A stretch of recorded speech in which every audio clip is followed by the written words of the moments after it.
কি এবার পাহাড়, সমুদ্র না জঙ্গল, ঘোরার মজা দ্বিগুণ হবে যদি থাকে মুখরোচক, আপনাদের সব সময় সফরসঙ্গী। মুখরোচক, আপনাদের ভালোবাসায় জড়িয়ে ৭৫ বছর পেরিয়ে। মায়েরা এবং বোনেরা, মহিলা মহল নিয়ে আবার এসে গেছি তোমাদের বেলাদি। কবি অমিয় চক্রবর্তী বলেছিলেন, মেলাবেন তিনি মেলাবেন। আজকে সেই মিলনক্ষণ, যখন রিল আর রিয়েল এই দুটো ক্ষেত্র এক হয়ে যাওয়ার ক্ষণ। যে রেডিওর ব্যক্তিত্বকে নিয়ে শ্রী অনিলাভ চট্টোপাধ্যায় তৈরি করেছেন তার নতুন ফিল্ম বেলা, সেই রেডিওর ব্যক্তিত্বরা আজকে মুখোমুখি হবেন ফিল্মের চরিত্রদের। তো আমরা মিলেছি আজ বেলার ডাকে। রেডিও শিল্পী মানে তো অন্তরালে থাকা একজন ব্যক্তিত্ব, প্রকাশ্যে তার আবির্ভাব কিন্তু বড়ই অপ্রতুল, ফলে তাকে নিয়ে উন্মাদনার ধরনটা একটু আলাদা হবে, স্বাভাবিক। তারা জড়িয়ে থাকেন মানুষের শৈশবে, কৈশোরে, যৌবনে কিংবা বার্ধক্যের একান্ত মুহূর্তগুলিতে সম্পদ হয়ে, সেই গোপন সম্পদ যা উপলব্ধি করা যায়, জানি হয়তো নাচানাচি হয় না, কিন্তু হৃদয়ের গোপন কোণে তারা সযতনে চিরকালীন হয়ে থাকেন। সেরকমই মানুষ বেলা দে। তিনি চলে যাওয়ার পর আমরা যারা তাকে পাইনি, তারা একটা পরিচয় তার রান্না বান্না নিয়ে। তো বিভিন্নভাবে এই মানুষটিকে ব্যাখ্যা করা যায়। সে বেলা দে যে ক্ষেত্রে কাজ করে গেছেন সারা জীবন ধরে, সেই আকাশবাণীর ব্যক্তিত্বরা রয়েছেন আজকে আমাদের সঙ্গে। আমাদের এই আড্ডাতে প্রথম প্রদীপ প্রজ্বলন করবেন, মানে আলোচনার মাধ্যমে, শ্রী প্রদীপ মিত্র, যিনি আমাদের স্টেশন হেড ছিলেন এক সময় এবং দীর্ঘ সময় তিনি বেলাদের সঙ্গে কাজ করেছেন। প্রদীপ দা, স্বাগত। আজকে আপনি আমাদের একটু জানান সেরকম অভিজ্ঞতাটা কিরকম ছিল বেলাদের সঙ্গে সামনাসামনি কাজ করার। হ্যাঁ, আমি বেলাদিকে দেখেছি যখন আমি 1976 সালে মে মাসে আকাশবাণী কলকাতার যুববাণীর প্রযোজক হয়ে জয়েন করলাম। তখন আসলে একদিন আমি স্টুডিওতে যাচ্ছি, যেতে যেতে হঠাৎ দেখি এক মহিলা হাতে টেপ, স্পুল, স্ক্রিপ্ট, বই নিয়ে হন্তদন্ত হয়ে স্টুডিওয়ে ঢুকছেন। তো তখনই জানতে পারলাম ইনি হচ্ছেন বেলাদে, মহিলা মহলের বেলাদে, আমাদের সকলের প্রিয় বেলাদি। বেলাদিকে আমি 1976 থেকে 82 সাল পর্যন্ত পেয়েছিলাম এবং অনেক সময়ই স্টুডিওতে রেকর্ডিং করা বা যেতে যেতে কথা হওয়া, সবাই খুব ব্যস্ত, দৌড়দৌড়ি করছে, বা রেকর্ড লাইব্রেরিতে, টেপ লাইব্রেরিতে বেলাদির সঙ্গে দেখা হতো। বেলাদি সবসময় শান্তশিষ্ট, আস্তে আস্তে কথা বলতেন, তার চরিত্রটাই ছিল অন্যরকম। এবং একদিন হঠাৎ কি একটা কাজে আমি ড্রামা স্টুডিওতে গেছি, তখন দেখি মহিলা মহলের রেকর্ডিং হচ্ছে। তো আমি মহিলা মহলের রেকর্ডিংয়ের পরেই আমরা যুববাণীর একটা নাটক করব এরকম ঠিক ছিল। তো সেখানেই আমি বসে পড়লাম। বেলাদির বাচনভঙ্গি, কথা বলার ভঙ্গি, শব্দ চয়ন, উচ্চারণ সব কিছু মিলিয়ে আমার হঠাৎ মনে হলো যে এর ভঙ্গিটাই তো অদ্ভুত। এর যে কথা বলার ভঙ্গি, একটা অনুষ্ঠানকে উপস্থাপনা করার ভঙ্গি, তার মধ্যে এত বৈচিত্র্য, এত স্বাভাবিকতা, সেইটা দেখে আমি মুগ্ধ হয়ে গেলাম। আমি ওখানে বসে পড়ে শুনতে লাগলাম তার রেকর্ডিং। যখন উনি একটা বিষয় নিয়ে কথা বলছেন, কথা বলার মধ্যে দেখা গেল যে ঘরে বসে যখন আমরা আত্মীয় স্বজন, কাছের লোকের সঙ্গে যেভাবে কথা বলি, একদম সেইভাবে কথা বলছে, যেটা রেডিওতে বলতে গেলে আমরা নিজেদেরকে তৈরি করে নিই, একটু সচেতন হয়ে কথা বলার চেষ্টা করি। বেলাদির সেসব কিছু নেই। আর উনি কথা বলছেন আস্তে আস্তে ধীরে ধীরে, কিন্তু তার মধ্যেই যখন রেডিওতে সেটা শুনছি দেখছি সেটা অনন্য সাধারণ একটা কথা বলার ভঙ্গি এবং বিষয়। রবীন্দ্রনাথ যেরকম বলতেন যে সহজ কথা লিখতে আমায় সহজে, সহজ কথা যায় না লেখা সহজে, তেমনি এত সহজে কথা বলা রেডিওতে, এটা বোধহয় সত্যি এক বিরল ক্ষমতা। আমরা যারা প্রেজেন্টারদের দেখেছি তারা হয়তো এত সহজে কথা বলার ক্ষমতাটা অর্জন করতে পারেনি, যেটা বেলাদির ছিল। আর একটা জিনিস যেটা দেখতাম যে উনি যখন চিঠিপত্রের উত্তর দিচ্ছেন, তো সেই উত্তর দেওয়ার সময় উনি যখন কথা বলছেন আমাদের বেতারের মধ্যে দিয়ে সেই শ্রোতার সঙ্গে যিনি চিঠি লিখেছেন, মনে হচ্ছে যেন সে তার বাড়ির কোনো আত্মীয় স্বজন, কাছের লোক, এবং তার সমস্যাটাকে একদম নিজের সমস্যা করে নিয়ে সে তাকে বোঝাবার চেষ্টা করছে, তুমি ভাই এইভাবে করলে ব্যাপারটা বোধহয় ভালো হয়, তোমার এই সমস্যাটার সমাধান হয়ে যেতে পারো।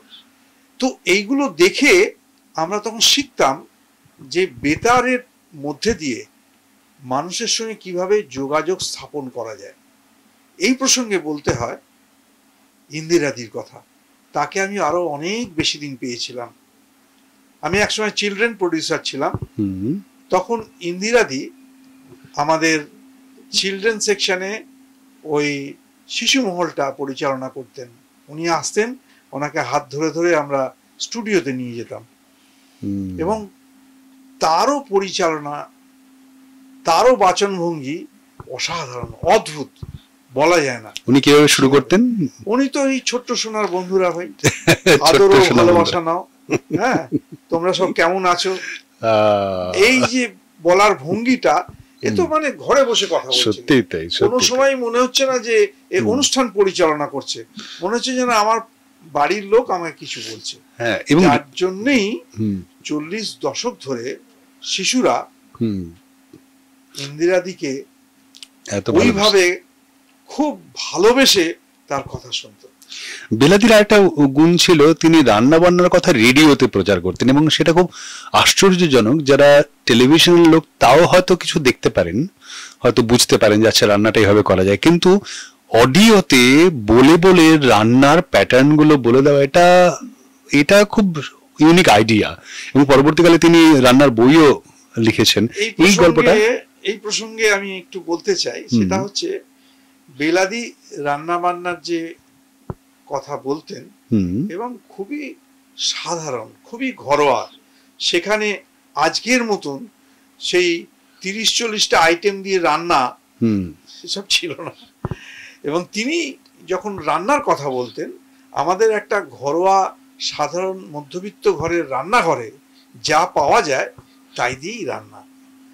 তো অনেকেই জানেন না যে সাহিত্যিক প্রেমেন্দ্র মিত্র আমাদের আকাশবাণীর একজন কর্মী ছিলেন একসময়। আচ্ছা। তো সেই সময় বেলাদি যখন রান্না বান্নার সব জিনিসগুলো বলতেন মহিলা মহলে, তো প্রেমেন্দ্র মিত্র একদিন বলছে যে আচ্ছা বেলা, তুমি এসব পাও কোথায় বলো তো, রোজ নতুন নতুন এইসব রান্না কে তোমায় শেখায়, আর তুমি রান্নাই বা করো কখন, তুমি তো সারাক্ষণ স্টুডিওতেই পড়ে থাকো। তখন বেলাদি বলছেন যে আসলে আমার মার একটা খাতা আছে, সেখানে রান্না বান্নার অনেক কিছু লেখা আছে, সেখান থেকে আমি সংগ্রহ করে বলি।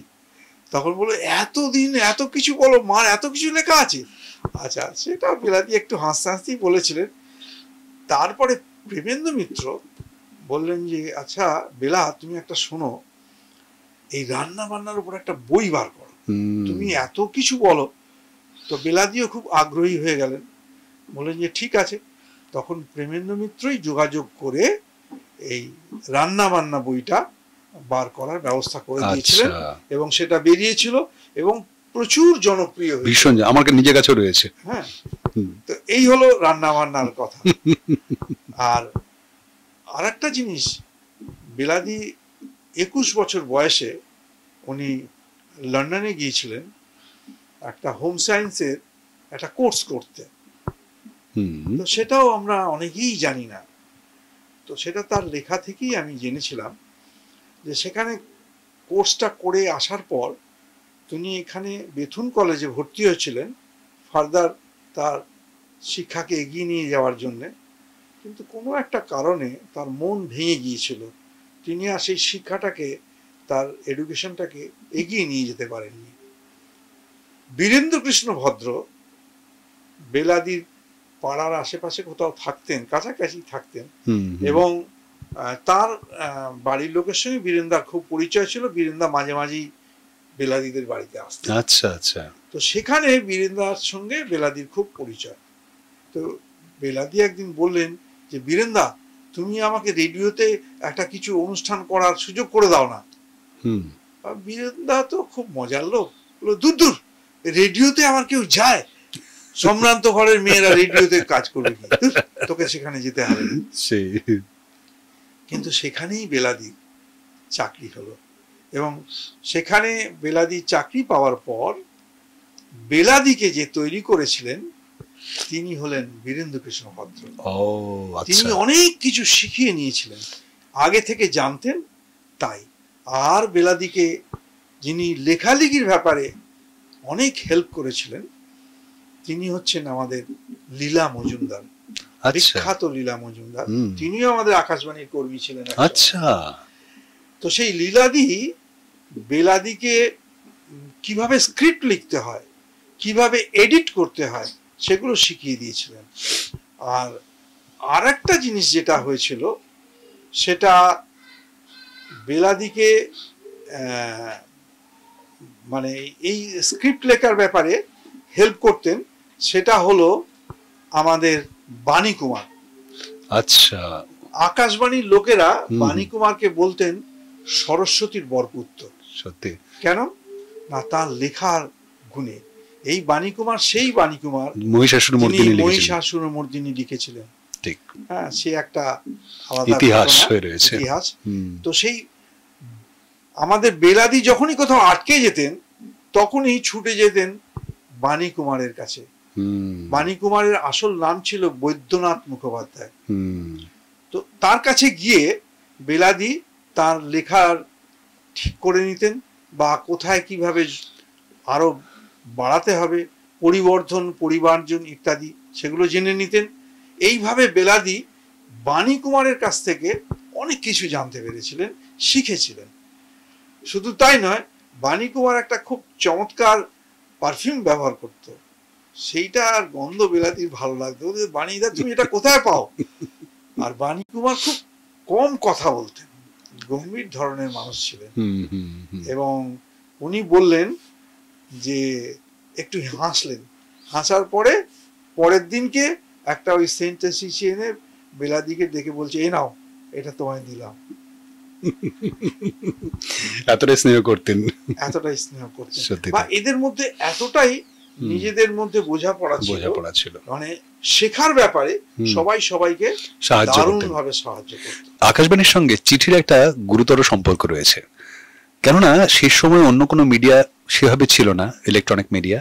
ফলত লোকজন তাদের অনুভূতিগুলি চিঠির মাধ্যমে ব্যক্ত করতেন। প্রচুর চিঠি এসে জমা হতো আকাশবাণীর দপ্তরে, কিন্তু আকাশবাণীর এপারে যারা থাকতেন তারাও কতটা ভালো লিখতে পারেন তার প্রমাণ হচ্ছে বেলাদির চিঠি, যেটা রয়েছে প্রদীপদার কাছে। একটু শুনবো সেগুলো। বেলাদি যখন রিটায়ার করলেন সেটা হচ্ছে 1982 সাল। তারপরে অনেক দিন পরে মাঝে মাঝেই উনি ফোন করতেন আমাকে তারপরে, এবং চিঠিও দিতেন যে, ভাই প্রদীপ, একজনকে পাঠালাম, এ খুব ভালো অনুষ্ঠান করে, একে একটু সুযোগ করে দিও, ইত্যাদি ইত্যাদি। কিন্তু আমি যখন স্টেশন ডাইরেক্টর হয়ে গেলাম এবং কলকাতায় স্টেশন ডাইরেক্টর হয়ে এলাম 2006 সালে, তখন বেলাদি জেনে বেশ কয়েকটি চিঠি দিয়েছিলেন আমাকে, এবং এর আগেরও কয়েকটি চিঠি আমার রাখা আছে। তার মধ্যে থেকে একটা চিঠি আমি চাই পড়ে শোনাতে। এই জন্যে বেলাদির লেখা এবং তার আন্তরিকতা সব কিছু ফুটে উঠেছে এই চিঠির মাধ্যমে, তার ভাষা, তার বলার ধরন ইত্যাদি ইত্যাদি। তো চিঠিটায় তিনি লিখছেন, ভাই প্রদীপ, আজ তুমি সম্মানের উচ্চ শিখরে অধিষ্ঠিত, তাই তোমাকে কিভাবে লিখব ভাবতে ভাবতে পুরনো দিনের সম্বোধনই মনে পড়ে গেল। কিছু মনে করো না, আরো বড় হও এই কামনা করি। আমি চোখে ভালো দেখতে পাই না, লিখতে গেলে হাত কাঁপে, খুবই অসুস্থ, বেঁচে আছি এই পর্যন্ত। তোমাদের খুব দেখতে ইচ্ছে করে, হয়তো আর দেখা হবে না। আমার পরিচিত কয়েকজন মিলে চলার পথে নামে একটা পত্রিকা বার করে পুজো সংখ্যায় লিখেছি, পড়লে খুশি হব। তবে আমার এক বন্ধু তার মোবাইলটা রেখে গেছে, রবিবার ছাড়া অন্য দিন ফোন করতে পারো। ভালো অনুষ্ঠান করছো, শুনতে শুনতে চোখে জল আসে, মনে পড়ে পুরনো দিনের সব কথা। আমিও তোমাকে ফোন করব, তবে তোমার ফোন নম্বর ঠিক জানা নেই। আরও তথ্য সংগ্রহ করছি, পেলে তোমাকে জানাবো। ভালোবাসা নিও। কতটা আন্তরিক ছিলেন। এই হচ্ছে চিঠি। এছাড়াও আরো অনেক চিঠি আছে, আমি এটাই বেছে নিয়ে পড়লাম, কেননা সব চিঠিগুলো একটু আবছা হয়ে গেছে। প্রায় 40 বছর আগের লেখা চিঠি, 40-45 বছর আগেকার চিঠিগুলো। এই প্রসঙ্গে আমার একটা কথা খুব মনে পড়ে, আমি বলতে চাই। সেটা হচ্ছে যে আমি তখন যুববাণীতে সবে জয়েন করেছি প্রডিউসার হিসেবে। যুববাণীর ঘরে বহু ছেলে মেয়ে সব সময় ভিড় করে থাকতো, প্রতিভাবান ছেলে মেয়ে, তাদের কাছে আমি কত কিছু শিখেছি। তো সেই হঠাৎ একদিন দেখি এক বৃদ্ধ ভদ্রলোক কেতাদুরস্ত হয়ে, ধুতি পাঞ্জাবি পরা, হাতে একটা রুমাল এবং আর এক হাতে একটা নস্যির ডিবে নিয়ে দাঁড়িয়ে দাঁড়িয়ে আমার লেখা যে বোর্ডটা পড়ছেন, পড়ে খানিকক্ষণ দাঁড়িয়ে আছেন। তো আমার ঘরে তখন যুববাণীর ছেলেমেয়েরা সব চলে গেছে রেকর্ডিং করতে, ফাঁকা হয়ে গেছে। উনি ঢুকতে ঢুকতে, নাক মুছতে মুছতে ঘরে ঢুকলেন। ঢুকে আমার টেবিলের সামনে দাঁড়িয়ে বললেন, তুমি প্রদীপ মিত্তির? তা আমি হাঁ করে দেখলাম যে কোনো ছাড়াই হঠাৎ করে এসে এরকম, তুমি প্রদীপ মিত্তির, কি বলতে চাইছে? হ্যাঁ বলুন, কি ব্যাপার? না, আমি তোমার সঙ্গে একটু আলাপ করতে এলাম। বলেই চেয়ারটা টেনে বসতে বসতে বললেন, অধমের নাম বীরেন্দ্র কৃষ্ণ ভদ্র। আমি তো শুনে চমকে উঠলাম। তারপরে বসে উনি রেডিও ব্রডকাস্টিং সম্বন্ধে যা বললেন আমাকে, সেখানেই আমার একটা ট্রেনিং হয়ে গেল। এবং আমি তখন দেখছি যে একে আমি চিনি না, জানি না, এই এত বড় পার্সোনালিটি, সে আমাকে একদম মনে হচ্ছে যেন জন্ম থেকে জানে। এত আন্তরিক, এত গভীরভাবে টেনে নিল কাছে। আমি ওনাকে বললাম যে, বীরেন্দা, আমরা যুববাণীতে আপনার একটা জানতে চাই অনুষ্ঠান আছে আধ ঘন্টার, সেখানে একটু রেকর্ডিং করতে চাই। আপনি যদি বলেন যে একজন ভালো ব্রডকাস্টার হতে গেলে কি কি হতে হয়। হ্যাঁ করব। উনি সেটা রেকর্ডিং করেছিলেন এবং সেই রেকর্ডিং আধ ঘন্টার অসাধারণ, বহু ছেলে মেয়ে শুনেছে। আর বেলাদি একদিন এসে বলল, প্রদীপ, আমি তোমার এই অনুষ্ঠানটা শুনেছি, দারুণ ভালো অনুষ্ঠান, তুমি যত্ন করে রেখে দিও যেন ইরেজ টিরেজ না হয়ে যায়। আমি একটু মুচকি হাসলাম বেলাদির দিকে দেখে। আমার একটা কথা খালি বারবার মনে হতো, যে বীরেন্দ্র কৃষ্ণ ভদ্রের কাছ থেকে বেলাদি শিখেছিল, তার কাছ থেকে আমিও শেখার সুযোগ পেয়েছি। অসাধারণ। অনেক ধন্যবাদ প্রদীপ দা, এইরকম স্মৃতি রোমন্থন করবার জন্য এবং বেলাদের সম্পর্কে তার অজানা দিকগুলোকে আমাদের সামনে তুলে ধরার জন্য অশেষ কৃতজ্ঞতা। অভিনেতা ভাস্বর চট্টোপাধ্যায়, যিনি নিজে কিন্তু লেখক হিসেবেও ইতিমধ্যে পরিচিতি আদায় করে নিয়েছেন অনেকের কাছে। তাছাড়া তিনি এই যে সিনেমাটা আসতে চলেছে বেলা, তাতে একটা গুরুত্বপূর্ণ চরিত্রে অভিনয় করছেন। তিনি আমাদের সঙ্গে রয়েছেন। তার কাছ থেকে জানবো যে এই চরিত্রটা তুমি নির্মাণ করেছো, এর সঙ্গে বেলাদের জীবনটা কতখানি তোমার উপর প্রভাব ফেলেছে বা কি কি জানতে পেরেছে, যদি আমাদের একটু জানাও। আমি প্রথমে বলি যে বেলাদের সম্পর্কে আমি জানতাম আগে থেকেই, কারণ আমি যে সময় জন্মেছি 70 দশক, তো তখন বেলাদে তো বাড়িতে বাড়িতে পপুলার। এবং আমাদের বাড়িতে মানে যেটা এর আগেও এখানে যারা বললেন কথা, বিশেষ করে সর্বরদী যেটা বললেন যে আমরা বোধহয় শেষ ওই প্রজন্ম যখন বেতার বাড়িতে সারাক্ষণ বাজতো, আমার বাড়িতেও তাই। তখন টেলিভিশন এসেছে, বাড়িতেও ছিল, কিন্তু ম্যাক্সিমাম টাইম আমাদের রেডিওটাই বাজতো, সকাল থেকে সন্ধে অবধি বা দুপুর অবধি, যাই বলুন না কেন। তো বেলা দেখে সেখানেই শোনা, এবং আমি তো ছোটবেলায় ঠিক বুঝতে পারতাম না যে বেলা দেখে, তবে আমার দিদা, আমার মা, আমার জেঠি, কাকি, এদের সবাইকেই দেখতাম। আমি জয়েন্ট ফ্যামিলিতে মানুষ, তো যার জন্য দেখতাম যে ওই রেডিও ঘিরে দুপুরবেলা একটা বেশ জলসা বসছে বাড়িতে, এটা আমার দেখা, এটা আমার। আবার যখন বড় হলাম একটু পরে, তখন দেখলাম যে বাড়িতে বেলাদের বই, মানে যে বইটার কথা মানুষই বলছিল যে অরিজিনাল যে বইটা ওনার, একজন মহিলার একটা ওই ব্ল্যাক লেআউটে ছবি আঁকা, সেইটা। তো সেই বইটা দেখে আমি আমার মাকে রান্না করতেও দেখেছি। হ্যাঁ, আমি বইটার নাম এক্স্যাক্টলি বলতে পারবো না, কিন্তু বইটা রান্না বান্না ছিল বোধহয়, হতে পারে। আমার মনে আছে এখনো যে বাড়িতে কিছু হলে, কোনো অকেশন হলে মা বলতাই ওই বইটা আমাকে দিত, একটু দেখে নিয়ে, তো বেলা দিয়ে কি বলে গেছে। তো এরকম আমি অভ্যস্ত এই ব্যাপারটাই, কিন্তু এই পর্যন্তই, মানে এর থেকে বেশি বেলাদের সম্পর্কে আমি কিছু জানতাম না। আমাকে যখন ছবিটা অফার করা হয়, যখন অনিলাবদা আমাকে ডেকে একটা মিটিং করে যে ভাস্কর আমি একটা ছবি করছি, এরকম এই ব্যাপার, ঋতুপর্ণা করছে বেলা, আর তুমি ওর হাজবেন্ড ডক্টর হিরেন দে। আমি কিছুই জানি না হিরেন দে কে, কি ব্যাপার। তো যেহেতু হিরেন দে সম্পর্কে কিন্তু আমাদের অনিলাবদাও অনেক চেষ্টা করে, অনেক কষ্ট করে তথ্য বার করেছিলেন, যে খুব যে অ্যাভেলেবল সবকিছু আছে হাতের কাছে তা কিন্তু নয়। এবং খুব ডিটেলস আমি বলতেও পারবো না চরিত্রটা নিয়ে, না হলে ছবি দেখার মজাটা থাকবে না। তবে এটুকু বলতে পারি যে বেলা দে একটা সাধারণ নাম থেকে যে বেলা দে ব্র্যান্ড হয়েছেন, সেটা কিন্তু হিরেনদের জন্য। মানে আমরা সাধারণত শুনি একজন সফল পুরুষের পেছনে একজন নারী থাকেন, এখানে উল্টোটা। তবে এটা যে খুব পজিটিভলি তা নয়, সেজন্যই আমি বলছি যে উল্টোটা হলো পজিটিভলি নয়। কারণ বেলা দে যদি বিলেত না যেতেন, তাহলে ওনার যে রান্নার যে ওনার কি বলবো, মানে ক্যালিবার যেটা রান্নার বা রান্না শেখা, সেটা কিন্তু কখনোই হতো না। সেটা কিন্তু ওইখানেই উৎস, ওখানেই শুরু বলতে গেলে, ইন্সপায়ার্ড হয়েছেন ওখানে গিয়ে, এবং সেটা অবশ্যই হিরেনদের জন্য। দ্বিতীয়ত, আমি তো ওনাকে কখনোই দেখিনি, কিন্তু এখানে অনেকেই বললেন যে ওনার বাহ্যিক ভীষণ কঠিন ছিল, বা উনি হয়তো হাসতেন না, এরকম একটা কিছু শুনছিলাম এখানে। সেটা হতে পারে।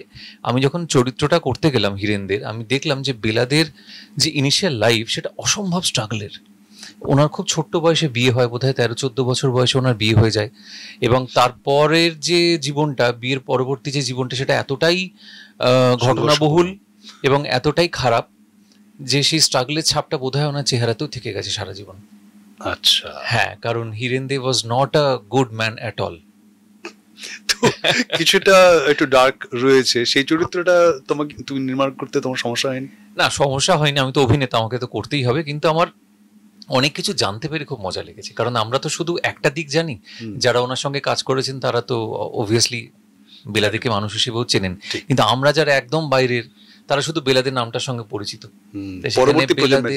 পরবর্তী প্রজন্ম, সেখানে বেলাদে ব্যক্তিগতভাবে কি ছিলেন সেটা ভালো লাগলো। আর দ্বিতীয়ত, এই ছবিটা দরকার ছিল, কারণ আমরা এখন রান্না বান্না বলতেই বুঝি ইউটিউব। হ্যাঁ, সঞ্জীব কাপুরের পরে যারা যারা এসছেন, বোধহয় ওই, আমি নামগুলো বলতে পারবো না, তারলা দালালের নাম আমরা জানি, তারলা দালাল উনি বই করেছেন এবং তার উপর ছবিও হয়েছে আমাদের। কিন্তু বেলাদেকে নিয়ে এরকম একটা প্রয়াস তো যথেষ্ট, মানে হাততালি যোগ্য। আর আরেকটা কথা যেটা, যে বায়োপিক মানেই কিন্তু ধরে নেওয়া হয় যে পুরুষ কেন্দ্রিক চরিত্রে বায়োপিক হবে। আমার মনে হয় প্রথম কোনো মহিলা কেন্দ্রিক বায়োপিক কলকাতায় হচ্ছে, রাইট। এর আগে কিন্তু যা হয়েছে সব পুরুষ কেন্দ্রিক হয়েছে, সে উত্তম কুমারই হোক, সে সুভাষচন্দ্রই হোক, যাই হোক না কেন। এর আগে বীরেন্দ্র কৃষ্ণ ভদ্রকে নিয়েও হয়েছে, আকাশবাণীর একজন ব্যক্তি। তো মহালয়া ফিল্মটা আমিও ছিলাম, তো ওখানে এক্স্যাক্টলি ঠিক ওনার বায়োপিক বলা যাবে না, ওই ঘটনাটাকে কেন্দ্র করে। কিন্তু মহিলা কেন্দ্রিক বায়োপিক কলকাতায়, মানে কলকাতা ছবি খুব একটা হয়েছে বলে আমার মনে হয় না। মানে একজন নারী সংঘর্ষের মাধ্যমে কি করে প্রতিষ্ঠিত হয়েছেন, বহু মানুষকে ইন্সপায়ার করেছেন, তার ব্যক্তিগত জীবন থেকে বিভিন্ন ঘটনা নিয়ে সেই ঘটনাগুলোর পরিপ্রেক্ষিতে একজন মানুষের কি করা উচিত সেটা উনি অনেককে শিখিয়েছেন। ঠিক কথা। আর একটা কথা হচ্ছে, যেটা আপনি বলছিলেন যে নতুন প্রজন্ম, এরা তো যারা এখনকার, একদম এখনকার, তারা তো বেলাদের নাম জানি না। তো এই ছবিটার মাধ্যমে অ্যাটলিস্ট জানতে পারবে যে বেলাদে was the mother of all cook books. সেটা তো সবাইকার কাছে অন্তত পৌঁছানো দরকার, বা মহিলা মহল কি জিনিস, কে শুরু করেছিল, সেগুলো জানা দরকার। তাহলে আমাদের সবাইকে এই মুভিটা দেখতে হবে অবশ্যই। 29শে অগস্ট বেরোচ্ছে, এবং অনেকেই যারা ওয়েট করে থাকেন যে ছবিটা ওটিটিতে দেখে নেবে, সেটা না করে বড় পর্দায় দেখা উচিত, কারণ এই ছবিটা বড় পর্দার জন্যই বানানো। এটা কিন্তু ছোট ছোট ফ্রেম ধরে শুধু ক্লোজ, ওরম ভাবে কিন্তু ছবিটা বানানো হয়নি, এবং বড় পর্দা দেখার মধ্যে একটা মজা আছে, সেটা ছবিটা দেখলে তবেই বুঝতে পারা যাবে। আচ্ছা, তাহলে আপনাদের সকলের কাছে অনুরোধ, 29 আগস্ট যে ফিল্মটা রিলিজ করছে বেলা, তাতে অভিনয় করেছেন স্বয়ং ঋতুপর্ণা সেনগুপ্ত, ভাস্বর চট্টোপাধ্যায়, মানসী সিনহা সহ আরও বিখ্যাত অভিনেতারা, এবং যার পিছনে একটা সত্য ঘটনা রয়েছে। সেই বায়োপিক যদি আপনারা দেখেন, বাংলা সিনেমার উন্নতি শুধু হবে না, সেই সঙ্গে সঙ্গে আমাদের সকলের অতীতের সঙ্গে জড়িয়ে আছে যে আকাশবাণী, তার ছাপটাও আপনারা দেখতে পাবেন। এটা আমাদের অনেকের নস্টালজিয়াকে ফিরিয়ে আনবে। আশা করি আপনারা সকলে দেখবেন 29 আগস্ট থেকে যে কোনো আপনার কাছের সিনেমা হলে ফিল্ম বেলা। অনুরোধ রইল। বেলাদে যে মহিলা মহলের সঙ্গে যুক্ত ছিলেন আকাশবাণীতে, সেই মহিলা মহলের দায়িত্ব এখন যার কাঁধে, তিনি হচ্ছেন পায়েল চট্টোপাধ্যায়, রয়েছেন আমাদের সঙ্গে। পায়েল, তুমি সেই উত্তরাধিকারটা কিভাবে বহন করছো তোমাদের অনুষ্ঠানে? আমার মহিলা মহলে যখন আমাকে প্রথম বলা হয় যে মহিলা মহলের অনুষ্ঠান দেখতে হবে, তো তখন আমি একটু পুরনো পড়াশোনা আর কি করছিলাম, যে কি ধরনের, আমরা তো ডিউটি রুমে কাজ করার সূত্রে জানি কি ধরনের অনুষ্ঠান গেছে, বা সর্বরী ম্যাম, স্বাতীদি, এদের থেকেও দেখেছি, মানে আমরা জানি যে এদের কাজ দেখে আমাদের কাজ শিখতে হবে। তো সেই জায়গাটা যে সময় ডিউটি রুমে বসতাম, সেই সময় থেকেই কিছুটা শেখার একটা প্রবণতা তৈরি হয়েছিল। আকাশবাণী আমাদেরকে মানে যেটাতে সবচেয়ে বেশি এগিয়ে দেয় সেটা হচ্ছে শেখার ভাবনা তৈরি করার ক্ষেত্রে। কোনো কিছু শিখবো, এইটা যে কোনো সময় থেমে যায় না, সেটা আকাশবাণী আমাদেরকে দিয়েছে, আমরা যারা কাজ করছি এখনো। এবং তখন আমি পড়াশোনা শুরু করতে গিয়ে দেখেছিলাম বেলাদের কথা আমি প্রথম পাই। এবার ওনার যে বইটা রয়েছে আমি সেটাও খুঁজতে শুরু করেছিলাম, মানে রান্নার বই নয়, যেগুলো আমি বইমেলায় অনেক দেখেছি, কিন্তু ওর জীবনীটা আমি খুঁজতে শুরু করেছিলাম যখন আমি প্রথম মহিলা মহলে আসি। আমার জীবন আমার আকাশবাণী, কিন্তু আমি দুর্ভাগ্যজনকভাবে পাইনি কোথাও, মানে হয় আউট অফ প্রিন্ট বা কোন প্রকাশনা মানে ছাপাচ্ছে বা কিছু, আমার কাছে অন্তত সেই তথ্যটা আমি পাইনি। কিন্তু ইন্টারনেটে কিছু তথ্য আমি পেয়েছিলাম। তো সেখান থেকে আমার মনে হয়েছিল একটা শেকড় ওরা মহিলা মহলকে দিয়েছে, মানে যে সময়ে বেলাদির মহিলা মহল বলেই মহিলা মহলের পরিচিতিটা ওভাবেই ছিল। তার কারণ সেই সময় মেয়ে মানে অন্তঃপুরবাসিনী, অন্দরমহলের অংশ, এটুকুই ধরা হতো। কিন্তু সেই অন্দরমহল বা অন্তঃপুরে মেয়েদের কথা, মনের কথা, তাদের জীবন, তাদের যাপন, সেগুলো বলার মতো মানুষ সে সময় ছিল না, মানে অন্তত আমার যেটুকু পড়ে মনে হয়েছে যে সেইভাবে ছিল না। কিন্তু বেলাদে প্রথম মানুষ বা প্রথম যিনি এই রেডিওর সঙ্গে, শ্রোতার সঙ্গে মেয়েদের একটা যোগসূত্র তৈরি করেছিলেন। আচ্ছা আচ্ছা। এবার আমি একটা ছোট্ট অভিজ্ঞতা বলছি। আমাদের ওবি করতে আমরা অনেক সময় বিভিন্ন গ্রাম বা বিভিন্ন গ্রামের শিল্পকে তুলে ধরেছি, বেশ কয়েকটা কাজ আমাদের হয়েছে বিভাগ থেকে। ওবি মানে দর্শকদের জানিয়ে দিও আউটডোর ব্রডকাস্ট, অর্থাৎ শুধুমাত্র স্টুডিওতে বসে অনুষ্ঠান হয় না, বাইরে বিভিন্ন জায়গায় গিয়ে সেখানে রেকর্ডিং করে সেই কথাগুলো নিয়ে এসে এডিট করে সেটা শোনানো হয় লোকজনদের। তো সেই আউটডোর ব্রডকাস্টের অনুষ্ঠান যখন আমরা করতে গেছি, বিভিন্ন মানুষের সঙ্গে কথা বলেছি, বিভিন্ন শিল্প সংস্কৃতি তুলে ধরার জন্য এই অনুষ্ঠানগুলো আমরা করতাম। তো সেখানে একজন বয়স্ক মানুষের সঙ্গে আমার আলাপ হয়েছিল। তো তিনি যখন আমায় জিজ্ঞেস করলেন যে তোমরা কোথা থেকে এসেছো, আকাশবাণী বললাম। রেডিও শুনেই ওরা খুব নস্টালজিক হয়ে পড়ে। আমি দেখতে পাই যে আমার থেকে অনেক বেশি আবেগ ওদের রয়েছে, যারা শুনছেন বা যারা আমাদের দেখে আবেগে ভেসে যাচ্ছেন আর কি। তখন উনি বলেছিলেন, ও বাবা, মহিলা মহল, বেলাদের মহিলা মহল। আরে বাবা। তো মানে সেখান থেকে আমরা বুঝতে পারি যে কোথায় পৌঁছেছিলেন উনি। আমি এটা বলছি কিন্তু একদম একটা প্রত্যন্ত গ্রামের কথা। তো সেই আমরা যেখানে বসে কলকাতায় একদম শহরের বুকে, মানে একদম ক্রিম এরিয়ায় একটা আকাশবাণীর ভবনটা, কিন্তু সেটা ঠিক কোথায় পৌঁছে যেতে পারে, এবং পৌঁছে তো রেডিও নিজে যায় না, কারোর মাধ্যমে যায়, কিছু মানুষের কথার মাধ্যমে যায়। সেই যাদের কথা সরাসরি শ্রোতাদেরকে যোগ করে। তো সেই জায়গা থেকে আমার মনে হয় যে কোনো বিভাগ বা কোনো অনুষ্ঠান বা কিছু শেকড় ছাড়া হয় না, বা ইতিহাস ছাড়া তার অস্তিত্বটা নির্মাণ করা কঠিন। তো সেই ইতিহাসের ওই শেকড়ের জায়গাটা আমি চেষ্টা করি আমার অনুষ্ঠানের মাধ্যমে যতটুকু সম্ভব ধরে রাখার।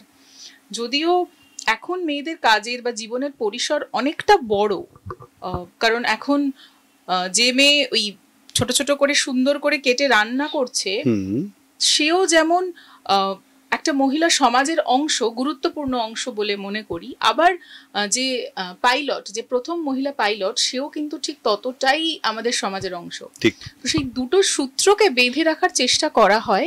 এবং হ্যাঁ, আমাদের সামনে যারা রয়েছেন তারা প্রণম্য মানুষ, যেমন মহিলা মহল যারা দেখেছেন আমাদের আগেও, এমনকি আমার এখানেও মহিলা মহলের কাজ বা অনুষ্ঠান আমি দেখলেও অফিসিয়ালি রয়েছেন আরো সিনিয়র মানুষরা রয়েছেন, বা আরো আমাদের ব্যাচেরই রয়েছে শুভায়ন, সেও মহিলা মহলে যথেষ্ট কোঅপারেট করে। তো সেই জায়গা থেকেই বলছি যে এই সকলে মিলে কিন্তু আসলে আমরা একটা ইতিহাসকে বাঁচিয়ে রেখে আবার নতুনের সংযোগটা ঘটানোর চেষ্টা করছি। এই যে প্রাচীন এবং বর্তমানকে এক সূত্রে গেঁথে দেওয়া, এটা কিন্তু সত্যি আকাশবাণী করে চলেছে বহু বছর ধরে, বহু দশক ধরে। পায়েল তার সাম্প্রতিক ধারক এবং বাহক। অনেক ধন্যবাদ Payel. Thank you so much. আমাদের সঙ্গে রয়েছেন মিষ্টদি, মানে সকলের মানসী সিনহা, ভীষণ ফেভারিট একজন আর্টিস্ট। তো তার কিছু ব্যক্তিগত অভিজ্ঞতা রয়েছে বেলাদেকে নিয়ে, যিনি তাকে বেলা দিদা বলেন, তাই তো? হ্যাঁ, আসলে আমার ছোটবেলাটার সঙ্গে বেলা দিদা অনেকটা জড়িয়ে আছেন। আচ্ছা। মানে আমি রেডিওটা বাদ দিয়ে বলছি, আকাশবাণীটা বাদ দিয়ে বলছি, ব্যক্তিগত স্তরে একদম বলে দিই আপনাদের যে মিষ্টি, মানে মানসী সিনহার মাও কিন্তু একজন বিখ্যাত অভিনেত্রী ছিলেন, ভীষণ জনপ্রিয়। তবে এইটা সেই সূত্রে নয়, মায়ের সূত্রে নয়, আমার দিদিমার সূত্রে। আচ্ছা। মীরা দেবী দিদিমার একটি সাহিত্য বাসর ছিল যার নাম ছিল ঘরোয়া বৈঠক। তো সেই ঘরোয়া বৈঠকে অনেকেই এসেছেন, আমি সেই সুবাদে অনেককেই দেখা সৌভাগ্য হয়েছে, আমার অনেক সিনিয়র মানুষ। তো সেখানে বেলা দিদাকেও আমি দেখি, এবং বেলা দিদা ব্যক্তিগতভাবে দিদার খুব ভালো বন্ধু ছিলেন।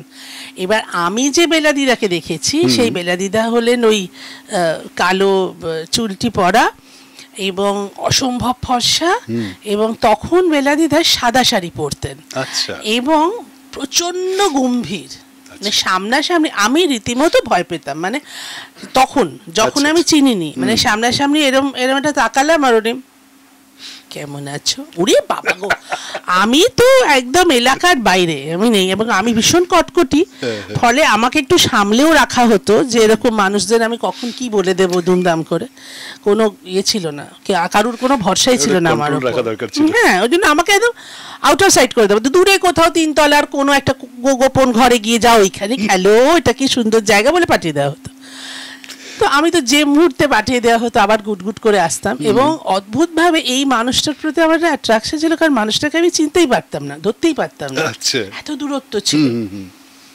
তো একদিন আমি জানি না এখানে সেটা কেউ এ করবেন কিনা, বেলা দিদার যে নিজের বইটা, যে বইটা বেলা দিদা আমার দিদাকে দিয়েছিলেন, রান্নার বইটা, সেই বইটা ছিল একটা সাদা কভার, আর মাঝখানে কালো আউটলাইন দিয়ে একটি মহিলার ছবি আঁকা, ওপরে রান্নার বইটার নাম লেখা, এবং ওই আউটলাইনের নিচে লেখা বেলাদে। এটা কিন্তু ওনার অরিজিনাল রান্নার বইটা, যেটা উনি আমার দিদাকে নিজে দিয়েছিলেন। সেইটা আমি হস্তগত করি, অবশ্যই কোনো একটা, ওটা চৌর্যবৃত্তি বলা যায়। তো সেটা জোগাড় করি এবং সেটা পড়ে এরপর একদিন বেলা দিদা এমনি এসছেন, ওই ঘরোয়া বৈঠক জনিত কিছু একটা আড্ডায় বেলা দিদা, আমার দিদা, মহাশ্বেতা দেবী, আশাপূর্ণা দেবী, এইটা আমার মনে আছে। ওই তখন আমার কাছে এগুলো জাস্ট নাম, আমি এদের সম্বন্ধে কিছুই জানি না। মানে আমার দিদা একজন রাগী দিদা, 2জন অচেনা দিদা, এই হচ্ছে আমার ব্যাপার। এইবার আমি সেখানে গিয়ে ওই ওনাদের ওই আলোচনা সভায় আমি গম্ভীর হয়ে বইটা নিয়ে জিজ্ঞেস করেছিলাম, শোনো, এখানে যে রান্নাগুলো আছে সব তুমি জানো? আমার মনে তখনই বোধহয় মনে হয়েছিল যে শান্ত মানুষটাকে উত্তর দিচ্ছেন না, এরকম একটা ঝগড়াটে মোড় নিয়ে গেলে যদি আমার সাথে কথা বলে, ভীষণ অপমানিত বোধ করতাম যে আমার পাত্তা দেওয়া হচ্ছে না। এইবার উনি একটা অদ্ভুত হাসি হাসলেন, আমার মনে হলো আরে এই মানুষটা আমার চেনা, এই হাসিটা তো আমার চেনা, এরা প্রশ্রয়ের হাসি সব দিদাদের মুখে যেরকম থাকে, ওই ভাব হয়ে গেল। তারপর যতবার আমি বেলা দিদার বাড়িতে গেছি, সেখানে উঠে যথেষ্ট, এখন আমার এটাও মনে আছে, সিঁড়ি দিয়ে উঠে ডান দিকের ফ্ল্যাটটা ছিল ওনার, এটাও মনে আছে।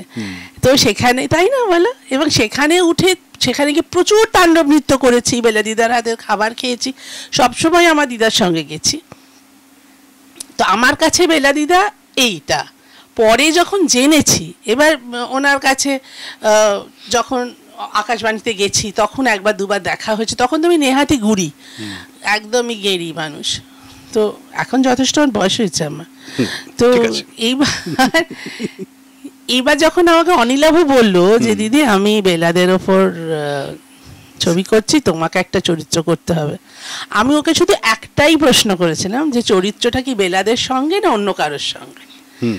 বলেছিল কেন? আমি বললাম বেলা দিয়ে চরিত্রের সঙ্গে যদি হয় তাহলে আমি করব, কারণ এটা আমার কাছে একটা অসম্ভব প্রাপ্তির জায়গা, ভীষণ নস্টালজিয়া। এবং আমি ওকে বলেছিলাম যে দেখ, ও যখন আমার স্ক্রিপ্টটা পড়তে দিয়েছে, পুরোটাই পড়তে দিয়েছিল আমাকে, আমি বলছি দেখ আমার না এই কতগুলো জিনিস জানা, মানে পরে তো দিদার কাছে গল্প শুনেছি, মায়ের কাছে গল্প শুনেছি দিদার সম্বন্ধে, আলাম কত কিছু জানা, অজানা অনেক কিছু আছে এই স্ক্রিপ্টে যেগুলো আমরা নতুন করে জানলাম, কিন্তু এত জানা জিনিস আমি ওখানে দেখেছি, মানে আমার খুবই আমি ইমোশনাল হয়ে পড়ছিলাম এই কাজটা করতে করতে। মানে এই কাজটা খুব প্রাণের কাজ, চেনা ক্ষেত্র, যেটা আমি আমার বাস্তব জীবনে ঘটেছে, সেই মানুষটাকে নিয়ে যখন চরিত্র চিত্রিত হচ্ছে তখন সেটার সঙ্গে অনেক সহজে অন্বিষ্ট হওয়া যায়। আর উনি মানে ওই বাইরেটা ভীষণ অদ্ভুত একটা গাম্ভীর্য ছিল, কিন্তু ওইটা ভেঙে গেলে ভেতরের মানুষটা এত নরম, এত মিষ্টি একটা মানুষ। খুব তোমার যে চরিত্রটা তুমি নির্মাণ করেছো ছবিতে, সেই চরিত্রটা সম্পর্কে একটু বলো। সেই চরিত্রটা ওই ওখানে মহিলা মহলে গল্প পাঠ করতে এসছেন একজন মহিলা, এবং যেটা আছে, যে ব্যাপারটা আছে সেটা আমি পুরোটা ভাঙছি না, কিন্তু আমি শুনেছি বেলা দিদার সম্বন্ধে যে বেলা দিদা এরকম কাণ্ড কারখানা করতেন। হ্যাঁ, নীলিমা সান্যালের সঙ্গে হাত মিলিয়ে উনি এরকম নানা রকম দুষ্টুমি করতেন, যেটা একটা মানে আমাকে চূড়ান্ত ভূতের ভয়টয় দেখানো হচ্ছে মানে সেটা বিচ্ছিরি ব্যাপার। এবং আমি শুনেছি আমার গল্প যে উনি নাকি এরকম মাঝে মাঝে করতেন, খুব মানে অন্যরকম, ওনাকে বাইরেটা দেখে সবাই বুঝতে পারতো না যে ভেতরটায় কি আছে।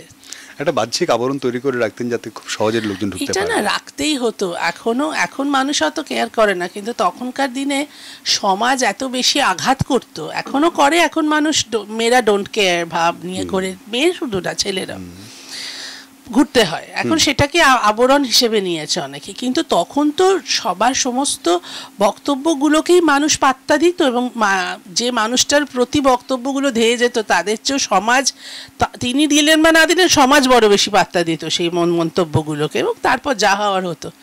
তো সেই জন্য যাদের নিয়ে অল্প বিস্তর বিতর্ক, অল্প বিস্তর কাহিনী, সমাজের বাধাগতের বাইরে গিয়ে যারা নিজেদের দাঁড় করানোর চেষ্টা করছেন, তাদের নিয়ে তো অবধারিত নানা রকম মন্তব্য, নানা রকম বিতর্ক বাতাসে ভাসতই। তো সেইগুলো যাতে সরাসরি গায়ে না বেঁধে, তার জন্য কিছু মানুষকে বাইরে একটা বর্ম পড়তেই হতো, আপাতত গাম্ভীর্যের একটা রূপ। তো সেইটা বেলাদিদার ওই বর্মটা ছিল, ওই গাম্ভীর্যের বর্মটা, কিন্তু ওটা ভেঙে ফেলতে পারলে ভেতরটা একদম অন্যরকম ছিল। আমার না কথা বলতে বলতে আমার ভীষণ লাগছে, চোখের সামনে ভাসছে ফর্সা মানুষটা, কালো উইগটার এরকম অ্যালবার্ট কাট ছিল, আর পেছনে খোঁপাটা এরকম লাগানো থাকতো, তাতে একটা কালো নেট, এবং আমার দিদা সেই খোঁপাটা মাঝে মাঝেই বলতো, বেলা এই ঘুঁটে খোঁপাটা পাল্টাও, এই ঘুঁটে খোঁপা পাল্টে একটা অন্য খোঁপা করো। তার বেলাদি গাম্ভীর্য নিয়ে বলতেন, না এটার অনেক দাম, মানে ওটা পাল্টানো যাবে না, এখন এটার অনেক দাম। আর আমি ভীষণ ভাবতাম যে ওটা ওনার আসল চুল। আমি ভাবতাম বাবা কত চুল, কত কালো। আমি আমার দিদাকে বলতাম, দিদা কাঁচা পাকা চুল, তোমার ওরকম কালো নয় কেন? দিদা বলে, তুমি জিজ্ঞেস করো ওনার কেন, সেই সাহসে কুলোয়নি যে তোমার কেন কালো, আমার দিদার কেন কালো নয়, সে জিজ্ঞেস করে যে কি হতো। সবটাই ভাসে, একটা সাদা শাড়ি, সাদা ব্লাউজে কি সুন্দর সুতোর কাজ করা, পেছনে একটা ওই ঘুঁটে খোঁপা, সেটা একটা কালো নেট, অ্যালবার্ট কাট চুল, ভীষণ গম্ভীর একজন মানুষ, ফর্সা করে, খুব খুব খুব আমি খুব নস্টালজিক হয়ে গেছি এই ছবিটা করতে গিয়ে। এবং ছবিটা এমন সুন্দর ছবি হয়েছে, আমার ধারণা এখনকার ছেলেপুলেরা যদি চেনার চেষ্টা করে তো চিনতে পারবে একজন অন্য মানুষকে, কিন্তু ওই সময়ের কিছু মানুষ তারা যে কি উপকৃত হবেন এই ছবিটা দেখে, কারণ তারা বিশ্বাস করবেন এইটাই, যেটা খুব প্রয়োজন এখন আমাদের জেনারেশনের দায়িত্ব, তো এটা তাদের বিশ্বাস করানো যে আমরা তোমাদের এখনো ভুলিনি, সেইটা খুব দরকারি। তাই সেইটা হয়তো, সেই বার্তাটা হয়তো অনিলাভ আমাদের সবার হয়ে সেই সিনিয়র মানুষদের কাছে পৌঁছে দেওয়ার একটা চেষ্টা করছে, যে আমরা অন্তত এখনো তোমাদের ভুলিনি। সত্যি তাই। এবং সবচেয়ে বড় কথা, একজন নারী যে প্রতিকূলতার মাধ্যমে, প্রতিকূলতার সঙ্গে লড়াই করে এগিয়ে গেছেন, নিজেকে প্রতিষ্ঠিত করেছেন এবং আজও সবার মাঝে বেঁচে আছেন, সেইটা এই ফিল্মের মাধ্যমে প্রতিষ্ঠিত আসলে হচ্ছে। কিছু কিছু মানুষকে এই জায়গায় পৌঁছতে গেলে খুব ফোকাসড হতে হয়, সেইটাই আর কি। উনি খুব ফোকাস ছিলেন, উনি জানতেন ওনাকে কি করতে হবে। সেই, অনেক ধন্যবাদ। রেডিওতে সবাই শুধু কথা বলেন না, অনেক দায়িত্ব থাকে। তার মধ্যে একজন যিনি একটা সময়ে যে সমস্ত টেপ লাইব্রেরি রয়েছে, অর্থাৎ সমস্ত রেকর্ডিং বহু প্রাচীনকাল থেকে, যেগুলো স্পুল টেপ, আপনারা আনন্দ সিনেমায় দেখেছেন সেই স্পুল টেপ, সেইগুলোকে সংরক্ষণ করার জন্য টেপ লাইব্রেরি, তারপরে যে সমস্ত গান শোনানো হয় এফএমএ বা প্রাইমারি চ্যানেলগুলোতে সেগুলোর দায়িত্ব, কিংবা বুক লাইব্রেরি যেটা নিয়ে পড়াশোনা করে বিভিন্ন প্রেজেন্টাররা উপস্থাপন করেন, সেই সমস্ত লাইব্রেরির দায়িত্বে যিনি ছিলেন তিনি হচ্ছেন জলি ব্রহ্ম। এবং তিনিও চাকরি জীবনের প্রথম পর্বে বেলাদিকে পেয়েছিলেন। সে অভিজ্ঞতা কিরকম জলিদি? আকাশবাণী কলকাতায় বিলাদিকে যেমন দেখেছি, বলতে গেলে অনেক কথা বলতে হয়। আকাশবাণী কলকাতার মহিলা মহল মানেই হচ্ছে সবার আগে মনে পড়ে যার কথা, বেলাদি। আমাদের সবার প্রিয় বেলাদি। আমি আকাশবাণীতে লাইব্রেরিয়ান হিসেবে জয়েন করেছিলাম 1977 সালের মার্চ মাসে। সেই তখন থেকে বেলাদিকে দেখেছি। 1982 সালে উনি অবসর নিয়েছিলেন। এই টানা 5 বছর ওনার সান্নিধ্যে থেকেছি। কারণ হচ্ছে উনি স্টুডিওতে আসতেন ওনার প্রোগ্রাম পরিচালনা করতে, এছাড়াও টেপ নিতে, তারপরে টেপ লাইব্রেরিতে আসতেন, আর রেকর্ডের জন্য উনি যেতেন ডিক্স লাইব্রেরিতে। খুব কাছের থেকে দেখেছি এবং ওনার সান্নিধ্যে আসার পর ওনার কাছ থেকে যা ভালোবাসা পেয়েছি সেটা ছিল মায়ের মতো। কারণ আমি বর্ধমানের মেয়ে, বর্ধমান থেকে সবে এসেছি, সবাইকে ছেড়ে, পড়াশুনো ছেড়েই এসেছি, জয়েন করেছিলাম। সেই সুবাদে ওনার ভালোবাসাটা আমার কাছে ছিল ঠিক মায়ের মতো। এত ভালোবেসেছেন উনি। আর 1977 থেকে এই 82 টানা এতগুলো বছর উনি টেপ লাইব্রেরিতে এসেছেন, ডিক্স লাইব্রেরিতে এসেছেন। সেখান থেকেও ওনার নানান অভিজ্ঞতার কথা আমার মনে আছে। প্রথমে বলি, আমি যখন টেপ লাইব্রেরিতে আছি উনি মাঝে মাঝেই আসতেন স্পুল নিতে মহিলা মহলের জন্য। তখন স্পুল বলা হতো, তাই তো? স্পুল টেপ বড় বড় চাকার মতো, বড় বড় চাকার মতো। সেগুলো নিয়ে পরিচালনা করার পর আবার উনি সেটা জমা দিয়ে যেতেন। তাই এরকমভাবে তখন নানান রকম কথাবার্তা হতো ওনার সঙ্গে। একদম মনে হচ্ছে ঘরের মানুষ যেন উনি আমাদের কাছে। তারপরে একদিন হঠাৎ উনি এলেন, এসে টেপ লাইব্রেরির দরজাটা আস্তে করে ভেজিয়ে দিলেন। দিয়ে বললেন উনি, জানিস তো তোর সম্পর্কে একটা কথা শুনলাম ডিউটি রুমে। আচ্ছা, সবাই বলছে যে মেয়েটি লাইব্রেরিয়ান হিসেবে জয়েন করেছে, খুব অহংকার তার। আমি তো কাচুমাচু হয়ে দাঁড়িয়ে উঠে বলছি, না না বেলাদি, আমার কোনো অহংকার নেই, আমার খুব ভয় লাগে। আকাশবাণীর ডিউটি রুম, কত নামি দামি মানুষজন বসে থাকেন, আমি একটু ভয় পাই। সেই স্বাভাবিক, সেটা আকাশবাণী কলকাতা বলে কথা, আমার একটু ভয় করে, আর কিছুই নেই। বেলাদি একটা হেসে কথা বলেছিলেন, না রে, মেয়েদের একটু অহংকার থাকা ভালো, সচরাচর কেউ সামনে আসতে পারবে না, এটা বলেছিলেন উনি। মিষ্টদি যেটা বলছিল, একটা বাহ্যিক কঠিন আবরণ থাকা দরকার, সেটা নিজের সুরক্ষার জন্য মেনটেন করতেন এবং বলেছিলেন, উপদেশও তাই দিতেন। হ্যাঁ, তা এইরকম নানান রকম কথা হতো। তারপরে বেলাদি তো চলে গেলেন। এছাড়াও মাঝে মধ্যে আসতেন উনি, নানান রকম রান্না বান্নার কথা বলতেন, তো সেই বিষয়ে আমরাও প্রশ্ন করতাম যে বেলাদি এটা কিভাবে রান্না করতে হয়। বলতো, তুই এখন রান্না করবি কি, থাকিস তো হোস্টেলে, তোর আবার রান্নার কি দরকার। আমি না, জেনে রাখি, পরবর্তীকালে যদি লাগে কাজে তখন সব বলে দেবো। এইরকম নানান রকম চলতো। তা এছাড়াও বেলাদিকে যেমন দেখেছি, একবার আমি তখন টেপ থেকে, আর বেলাদি এটা খুব করতেন, পুজোর আগে আমাদের কিছু গিফট দিতেন। যেমন 1 ডজন কাচের চুড়ি, গলার একটা মালা, একটা মাথার ক্লিপ, কানের দুল, এরকম এক একজনকে এক এক রকম দিতেন। একবার আমাকে 1 ডজন নানা রং বেরঙের কাচের চুড়ি দিয়েছিলেন। আমি তো সেটা পরে একদম ঝমঝম করে বেলাদিকে দেখাতাম, আর বেলাদি হতো তুই কি খুশি হয়েছিস সামান্য উপহারে। এবং আমার কাছে এটা অনেক দামি, নানান রঙের ছিল, তার উপর সোনালী কাজ করা ছিল। এতটা আন্তরিক ছিলেন তিনি, এতটাই আন্তরিক, বললাম যে ঠিক মায়ের মতো ভালোবাসা দিয়ে সবাইকে কাছে টেনে রাখতেন। তারপরে আবার যখন পুজো হয়ে যেত, বিজয়ের পর উনি আসতেন টেপ লাইব্রেরিতে, এসে 1 বাক্স মিষ্টি দিয়ে যেতেন। এই তোরা সবাই মিলে এটা খাবি, মানে এটা যে কতটা মানে হলো ঘরের মানুষ যেন মিষ্টি এনে সবাই মিলে খেতে, সবাইকে খেতে বলছেন উনি।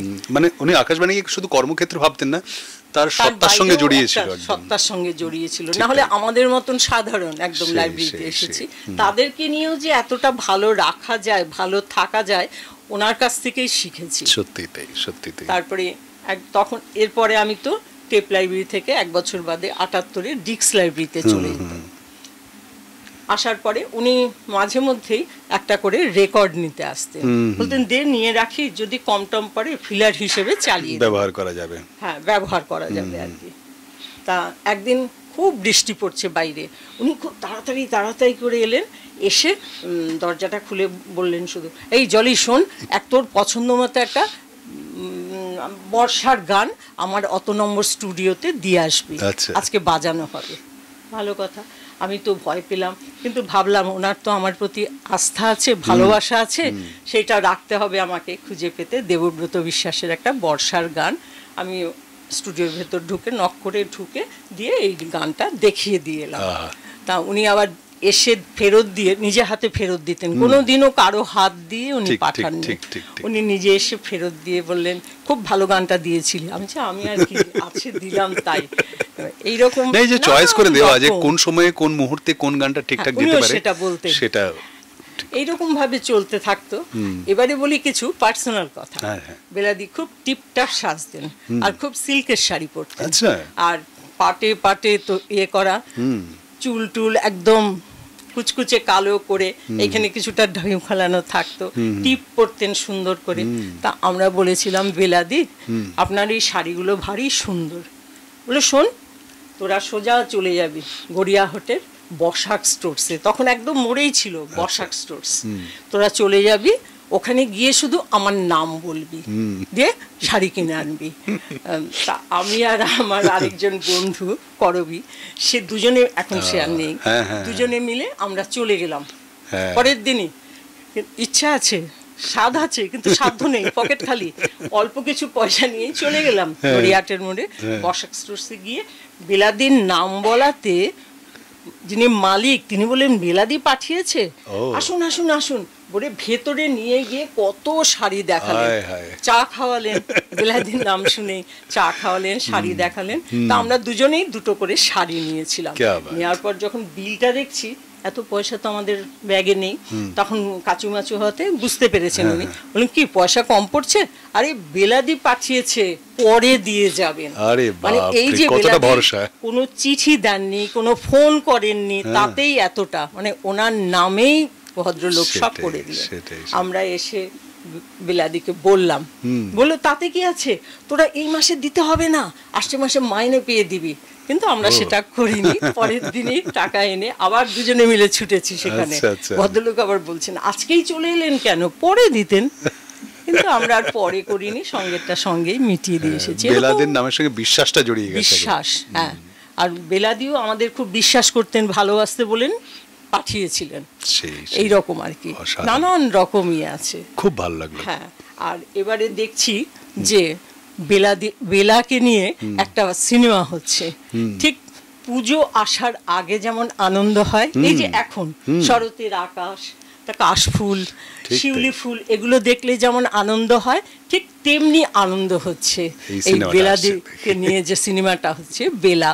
29শে অগাস্টেই এটা রিলিজ করছে, কাজে এটাও খুব আনন্দের যে অনিলাভ চট্টোপাধ্যায়ের পরিচালনায় নতুন বাংলা বই বেলা শুরু হচ্ছে। আমরা অধীর আগ্রহে অপেক্ষা করছি সেই হ্যাঁ, সিনেমাটার ঠিক জন্য। তাই, সবাই আসুন দেখতে, এটাই বলবো শুধু।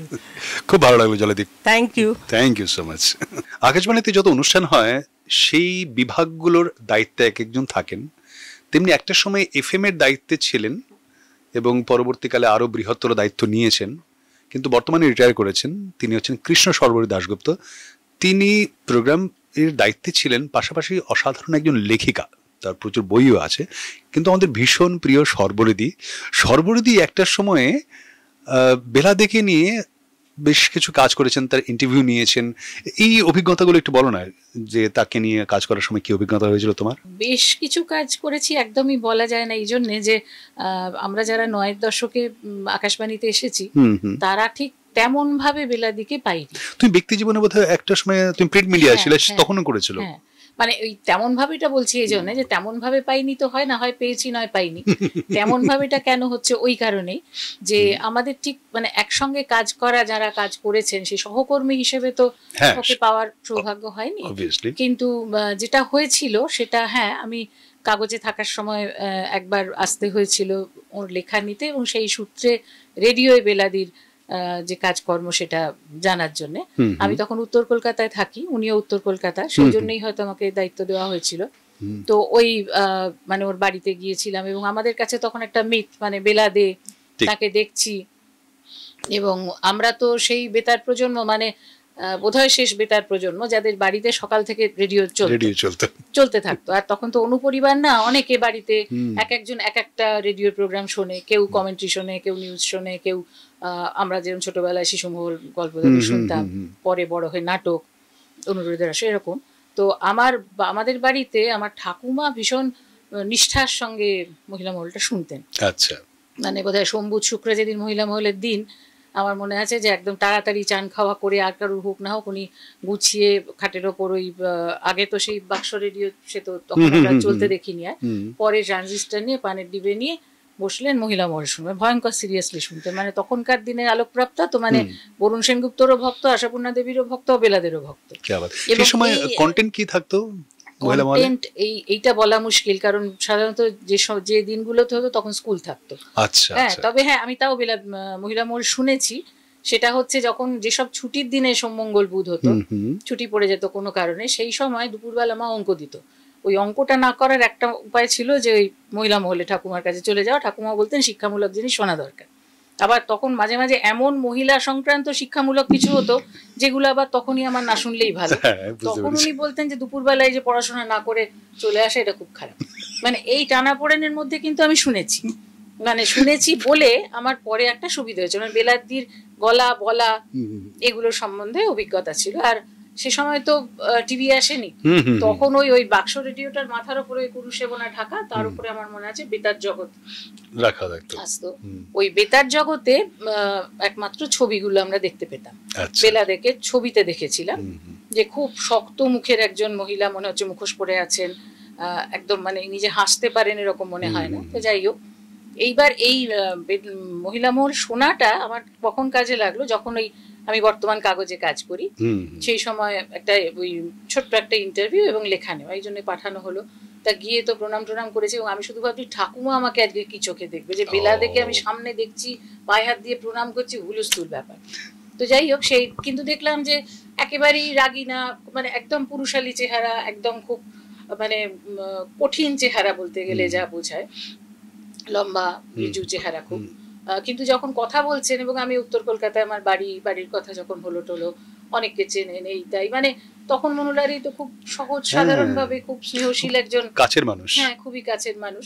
ওই প্রথম দেখা, এবং দ্বিতীয় দেখাটা হলো এর বেশ বহু বছর পরে, আকাশবাণীতে আসার পরে, যখন গোড়ার দিকে, আমাদের চাকরির একদম গোড়ার দিকে, তখন রবিবারের আড্ডা বলে একটা অনুষ্ঠান। আচ্ছা, তো একবার পুজোর আগে ঠিক হলো যে মানে বেতার ব্যক্তিত্ব যারা আর কি মহিলারা, তাদের নিয়ে একটা আড্ডা হবে। তাতে আমার এইটা একটা বিরাট সৌভাগ্য বলতে পারো, যে তখনও যারা ছিলেন, এবং শুধু থাকা না, বলার অবস্থায় ছিলেন, বেলাদি, ইন্দিরাদি, আমাদের ইংরেজি প্রোগ্রামের প্রডিউসার ছিলেন বুলবুল সরকার, আর ছিলেন আমাদের বাজলো তোমার আলোর বেনু খ্যাত সুপ্রীতি সুপ্রীতি ঘোষ। আর কন্ডাক্ট করেছিলেন যিনি, তিনি হচ্ছেন কবিতা সিংহ। আচ্ছা, মানে এটা একটা ওই কবিতা। আরেকটা ব্যাপার, লীলা মজুমদার আসতে পারেননি কিন্তু রেকর্ডিং ব্যবহার করা হয়েছিল। মানে লীলা মজুমদার ওখানে চাকরি করতেন একটা সময়। হ্যাঁ। তো সেইটা ব্যাপারটা হলো ওই যারাই যে কোনো গণমাধ্যমে কাজ করেন, যিনি লেখেন তার কোনো একটা প্রিয় স্টোরি থাকে সারা জীবনে, যারা কোনো অনুষ্ঠান প্রযোজনা করেন যেখানেই হোক, দৃশ্য মাধ্যম, শ্রাব্য মাধ্যম, তার একটা না একটা প্রোগ্রামে মানে এরকম তো থাকে কিছু প্রোগ্রাম।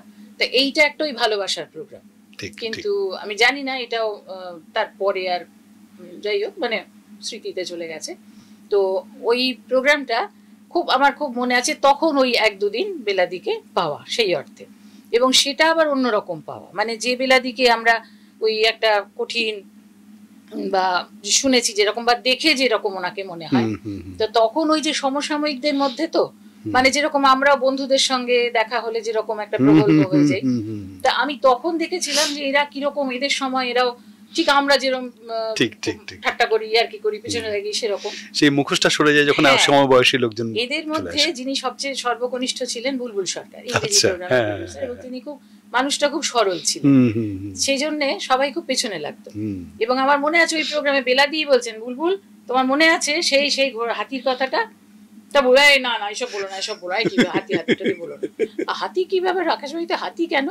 তো বলে না ওটা কিছু না। তারপর বেলাদি বলছেন, মানে ইন্দিরাদি তখন অতটা কথা না, তো বেলাদি বললেন যে এরকম হয়েছিল কি ঘটনাটা, যে বুলবুল সরকার একবার কোন একটা ইংরেজি অনুষ্ঠানের জন্য কোন একজন দেশীয় রাজা, মানে কোন রাজস্থানের কাউকে বুকিং দিয়েছেন, তিনি আসবেন। তো সেজন্য আমাদের তখন নিয়ম ছিল, হয়তো এখনো আছে, আমাদের স্টুডিও পাস নিতে হতো, মানে যে কোনো আর্টিস্ট বা টকার এলে তার জন্য স্টুডিও পাস নিতে হতো, এবং সেটা স্টুডিও গার্ডকে দিয়ে ঢুকতে হতো। কোনো বিশিষ্ট মানুষ এলে তাকে তো স্টুডিও পাস দিতে বলা যায় না, যিনি প্রডিউসার তিনি গিয়ে দিয়ে দিতেন এবং ঢুকতেন। তো বুলবুল দি ওই রাজার জন্য স্টুডিও পাস নিয়েছেন। এবার এরা দুষ্টুমি করে বলেছেন যে বুলবুল তুমি জানো না একজন রাজা তিনি কি হেঁটে স্টুডিওতে ঢুকবেন, তিনি হাতিতে আসবেন, রাজস্থানের রাজা, সে তো হাতি করে ঢুকবে, হাতি স্টুডিও বাস নিয়েছো? তখন হাতি তো নেওয়া হয়নি। এবার উনি নাকি তখন যিনি স্টেশন ডিরেক্টর তার কাছে গিয়ে বলেছিলেন যে একটা হাতি স্টুডিও বাস দিতে হবে, এবং এটা নিয়ে, এটা কতটা সত্যি কতটা জল মেশানো জানি না, কিন্তু এটা নিয়ে পেছনে লাগাচ্ছে। এবং কি লাগছে বেলাদি, মানে সমসাময়িকদের মধ্যে কিরকম ব্যাপারটা, ভীষণ রসিক ছিলেন। হ্যাঁ, এবার এই বেলাদে যে অনুষ্ঠান করতেন, যে মানে লেজেন্ড একটা বা আকাশবাণীর মিথ, আমরা শুনেছি যে কিরকম করতেন, কি ধরনের তখন প্রোগ্রামের গঠন ছিল, এবং সেটা তো বটেই, মানে কোন সময় তিনি করছেন, মানে আমি 4-5 দশকে যাচ্ছি না, যদি 70-80 দশকও হয়, এবার আমরা করছি 9, তখন তো ব্যাপারটা অনেক পাল্টে গেছে, প্রোগ্রামের ধরন পাল্টে গেছে। তখন অনেকেই বলছেন যে উইমেন্স আওয়ার মানে কেন দুপুরবেলা, মেয়েরা তখন দুপুরে চাকরি করে, এখন কেন ওই সময় অনুষ্ঠান হবে, বা স্বাভাবিকভাবেই তখন যেটা মেয়েদের উনি কিভাবে সংসার করবে, কি করে, এইসব তখন আর চলছে না, তখন তাদের একটু আইনি পরামর্শ দিতে হচ্ছে, একটু এনজিও কাজ করতে শুরু করেছে, তখন এই সেলফ হেল্প গ্রুপ কাজ করছে, তাদের নিয়ে প্রোগ্রাম করতে হচ্ছে, পরীক্ষা নিরীক্ষা করে যাচ্ছেন ক্রমশ নিজেদের। তা তখন আমাদের একটা ভেতরে যেন ছিল যে না, বেলাদের মতো প্রোগ্রাম না, আমরা আমাদের মতো, মানে একটু যেন নিজেদের ইয়ে করা। তো কিন্তু ওই মাথায় কিন্তু বেলাদি রয়েছেন, মানে বেলাদির প্রোগ্রামের ধাঁচে, কিন্তু মানে ধাঁচ থেকে আমরা কিন্তু বেরোতে পারছি। মানে রবীন্দ্র পরবর্তী কবিরা অনেকে চেষ্টা করেছিলেন যে রবীন্দ্রনাথকে দূরে রাখবো, কিন্তু তার অনুকরণ করবো না, অনুসরণ করবো, কিন্তু অনুকরণ আমরা করবো না। তো সেইটা আমরা চেষ্টা করেছি। এবার এইটা ভাবার যে একটা কিছু কাউকে সমালোচনা করতেই যাই, কিছু বদল করতে যাই, সামনে একটা কিছু থাকা দরকার, মানদণ্ড থাকা দরকার। এইটা ভীষণ বুঝেছিলাম যখন আমরা এফএম এর জন্য, তোমার হয়তো মনে থাকতে পারে, আমরা মহিলাদের একটি ম্যাগাজিন প্রোগ্রাম চালু করেছিলাম, সুচেতনা বলে। প্রথম কথা হলো যে মহিলা মহল যেরকম প্রাইমারি চ্যানেলে হয়, আমরা এফএম এ একটা লাইভ ওরকম একটা করবো, কিন্তু সেটা ম্যাগাজিন প্রোগ্রাম হবে, মহিলা মহল এক অর্থে ম্যাগাজিন প্রোগ্রাম, মানে যেখানে অনেক রকম কিছু থাকবে, শুধু একটা টক বা একটা কিছু এরকম না, তাতে নানা রকম কিছু থাকবে। এইটা করতে গিয়ে আমাদের সবসময় লক্ষ্য ছিল তো যে মহিলা মহলের থেকে আলাদা হবে, লাইভে হচ্ছে, ফোন ইন হচ্ছে, বাইরে থেকে রেকর্ডিং আসছে, এইটা যেন আলাদা হয়। এই আলাদা করতে গিয়ে প্রথম বেলাদিকে খুব বেশি করে উপলব্ধি করলাম যে বেলাদির থেকে আলাদা হতে চাইছি। বেলাদি রয়েছেন যে সামনে, কিন্তু তাহলে বেলাদি কোথায় শুরু করেছিলেন? শূন্য থেকে শুরু, ওর তো সামনে কিছু নেই, একদম কিছু ছিল না। সেখান থেকে একটা জিনিস তৈরি করছেন, পাইওনিয়ার ছিলেন। এবং যে মেয়েরা মানে যারা মানে এইভাবে ধরো বিনোদনও জানেন না, তারা তাদের যে এরকম পরামর্শ দেওয়া যায় তাও জানেন না, বা যারা ঘরে বসে শুনছেন তারাও যেন মনে করছেন যে তার সঙ্গেই কথা বলা হচ্ছে, তিনি হয়তো একটা সমস্যায় পড়েছেন, সেইটার সঙ্গে কথা বলা হচ্ছে। এই প্রতিনিয়ত ব্রেনস্টর্মিং সেশনটা করে যেতেন, এটা করে যেতেন। এবং তখন ধরো সেটা রান্না শেখানোই হোক, যাই হোক, মানে তখন তো এটাই দরকার ছিল। এখনো একটা মহিলাদের ম্যাগাজিন, মহিলারা বলেন যে মহিলা মানেই কি রান্না, মহিলা মানেই কি সাজগোজ, কিন্তু এগুলো বাদ দিয়ে কি একটা মহিলাদের ম্যাগাজিন ভাবা যায়? তাও কিন্তু ভাবা যায়। আমার এই কয়েকদিন আগে একটা বই পড়ছিলাম ওই নেপাল মজুমদারের রবীন্দ্রনাথ সুভাষচন্দ্র, তো সেটাতে একটা জিনিস দেখলাম যে সুভাষচন্দ্র, বোধহয় সুভাষচন্দ্রই পারেন, তিনি কোনো একটা সময় রবীন্দ্রনাথের উপর রাগ করে আর কি বলছেন যে একটা ওই বইয়ের উনি মুখবন্ধ লিখতে বলছেন যে আপনি একটু বার্নার্ড শকে যদি অনুরোধ করেন, আপনি নিজে যদি লেখেন। তখন আবার তার সঙ্গে বলছেন অবশ্য আপনি আজকাল যেরকম গান্ধী ভক্ত হয়ে পড়েছেন, আপনি হয়তো লিখবেন না আমার জন্য। তো তখন রবীন্দ্রনাথ বলছেন, রবীন্দ্রনাথ কিন্তু রাগ করছেন না, এবং সুভাষ বলেই সস্নেহে সেটাকে নিলেন, এবং উনি বলছেন, উত্তর দিচ্ছেন যে হ্যাঁ, আমার সঙ্গে মহাত্মার সব বিষয়ে মেলে না, কিন্তু এইটাকে আমি শ্রদ্ধা করি যে যখন কোনো কিছু ছিল না তখন উনি শুরু করেছিলেন, যেটা কিন্তু আমরা কেউ করতে পারি। ঠিক এই মাসের কাছে পৌঁছে দিয়েছিলেন আন্দোলনটাকে। বেলাদির ক্ষেত্রে সেইটাই, যে যখন কিচ্ছু ছিল না সেইখান থেকে একজন মানুষ শুরু করেছিলেন, তিনি মিথ হবেন না তো কে হবে? তিনি তো অবশ্যই শুরু। থ্যাংক ইউ সো মাচ সর্বরিদি, মানে তোমার এই ইনসাইটটা আমাদের দরকার ছিল, কেননা একজন মানুষ কি পরিস্থিতিতে কিভাবে একটা অনুষ্ঠানকে এগিয়ে নিয়ে গিয়ে সকলের কাছে পৌঁছে দিয়েছেন, এটা কিন্তু হয়তো আকাশবাণী পারে এত সহজে করতে, এবং তোমরা এই ধারাটাকে নিয়ে ভবিষ্যতের পথে এগিয়ে গেছো, সেটা আমাদের পক্ষে গৌরবের। এখন শুনলে খুব পুরনো অনুষ্ঠান মনে হবে যে কি রকম, কিন্তু প্রেক্ষিতটা দেখতে হবে না, কোন প্রেক্ষিতে হচ্ছে আর কি। Thank you so much. Bela De যে সংস্থায় কাজ করতেন, যার মাধ্যমে সবার কাছে তিনি পৌঁছে গিয়েছিলেন, সেই সংস্থাতে বহু বিখ্যাত মানুষ কাজ করেছেন, এবং তারই মধ্যে একজন সাহিত্যিক স্বপ্নময় চক্রবর্তী, যিনি সেই সংস্থায় কাজ করেছেন। অর্থাৎ রেডিও এবং প্রিন্ট দুটো মিডিয়ার ক্ষেত্রে তিনি এক অনন্য সাধারণ নাম। তিনি রয়েছেন আমাদের সঙ্গে, তার কাছ থেকে সেই অভিজ্ঞতা একটু জানতে চাইব। স্বপ্নময় দা। আমি 1980 সালে ওই হাওয়া অফিসের চাকরি ছেড়ে আকাশবাণীতে এলাম, একদম জানুয়ারি মাসে। আচ্ছা, আমি ওখানে 2-3 দিন পরই দেখলাম যে আমি তখন ওখানে ওই মানে কমার্শিয়াল যাকে বলে সিবিএস, ওইখানে কাজ করতাম আর কি। তো উল্টো দিকে আর গুলতানি হতো অনেক, ওখানে 3 জন ডিউটি অফিসার বসতেন, অ্যানাউন্সাররা বসতেন, একটা সোফা থাকতো, তারপরে যারা অনুষ্ঠান করতেন শিল্পীরা ওরাও একটু বসতেন, চেক নিতেন, নানান রকম কথা হতো।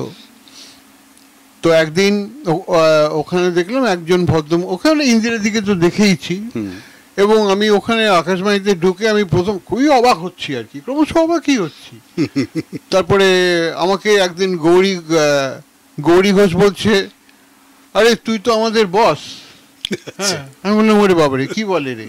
হ্যাঁ, তারপরে আবার আমাকে ওখানে উল্টো দিকে অজিত ভট্টাচার্য বা এরা সব ছিলেন, মুকুল সেন, ওরা আমাকে বলছে তুমি কিন্তু সুপারভাইজ করবে অমুক তমুক। হ্যাঁ, ওদের কিছু এমন সময় দেখি বেলা দে, মানে একজন বললেন, একজন কে যেন আমাকে বললেন, সম্ভবত মীরা ভট্টশালী, হ্যাঁ, যে তুমি বেলা দেকে চেনো? আমি বললাম না তো। বলে ওই দেখো ওইখানে বেলা দে। হ্যাঁ, তখন একজন রোগা মতন ভদ্রমহিলা, মাথায় প্রচুর চুল, বেশ সাজগোজ করতেন, একদম পরিপাটি শাড়ি, ওনাকে দেখলাম। তো আমার বিয়েতে, যে তখনও বই উপহার ভালোই চালু ছিল, আমার বিয়ে হয় না তখনও আমার বিয়ে হয়নি, আমার পিসিমার বিয়েতে। আচ্ছা, আমার পিসিমার বিয়েতে, কারণ বাড়িতে 2-3টে বেলাদের বই ছিল। কেমন, একটা বইয়ের নাম ছিল গৃহিণীর অভিধান, আমার বিয়েতে আমার বউ যেটা পেয়েছে সেটা তো চাইনিজ ও মোগলাই রান্না বেলাদে। আচ্ছা, আসলে বেলাদে জানতোই না, হ্যাঁ, ওর নামে সবাই যে যার মতন করে বই বার করে দিচ্ছে। বেলাদে একটা ব্র্যান্ড নেম, কারণ বেলাদে ব্র্যান্ড, হ্যাঁ হ্যাঁ, বেলাদে একটা মিথ আর বেলাদে একটা ব্র্যান্ড। বেলাদে হলেই সেই বই কাটতে হবে, মানে চলবেই। এটাই ছিল আর কি, সত্যি তাই। এবারে ওই গৃহিণীর অভিধান বলে যে ছোট পিসির বইটা ছিল, সেই বইতে বেলাদে ওখানে দেখতাম সেটা নিয়ে অন্য অন্য পিসিরা ওই কি সব বুনছে, 3টে সোজা একটা উল্টো, 3টে কাঁটা অমুক করুম এইসব বলছে। আবার ওই টোটকা মানে গলায় কাঁটা ফুটে গেলে কি করতে হবে সেটা ওই সব বলছে। চাবি যদি হারিয়ে যায় তাহলে কি করে সেই চাবিটা তালা খুলতে হবে সেটাও গৃহিণীরা করবে। হ্যাঁ, সুচে যদি সুতো না ভরতে পারে তাহলে গৃহিণীরা কি করে, সমস্ত সেই গৃহিণীর অভিধানে আছে। আমি না সেই বেলাতে বলছি এত কিছু জানি লোক ভদ্রমহিলা, আমি একটু কিছুক্ষণ অবাক হয়ে থাকলাম। হ্যাঁ, আমি কথা বলতে সাহসই পাইনি। আরে ইন্দিরাদি, যাকে আমি কথা বলতে সাহস পেতাম না, সেই ইন্দিরাদি তো ওরা আসলে কি হয়, বড় মানুষেরা, যেটা প্রদীপ মিত্র একটু আগে বললেন, বড় মানুষেরা জানেই না যে তারা বড় মানুষ। কেমন, আমি যখন ওই বিজ্ঞানের ঘরে কাজ করছি, ওই ঘরে একটা ছবি আছে দেওয়ালে, সেখানে সত্যেন বসু ওই ধুতিটা কোন রকমের লুঙ্গির মতন করে লাগিয়ে রেখেছেন, পড়ে যায় কি পড়ে যায় না, হঠাৎ উঠলেই পড়ে যাবে সেরকম একটা ধুতি, খালি গা। আর যিনি ইন্টারভিউ করছেন তিনি সত্যেন বসুকে ইন্টারভিউ করতে যাচ্ছেন কিনা, তাই কোট টাই পরে একদম টাইটা ঝুলছে এবং মাইক্রোফোন হাতে সত্যেন বোস। সত্যেন বোস জানেন না যে তিনি সত্যেন বোস, বীরেন ভদ্র জানেনই না যে তিনি বীরেন কৃষ্ণ ভদ্র। ঠিক তেমন করেই দেখেছি ইন্দিরাদি, উনি যে ইন্দিরাদি একটা মিথ।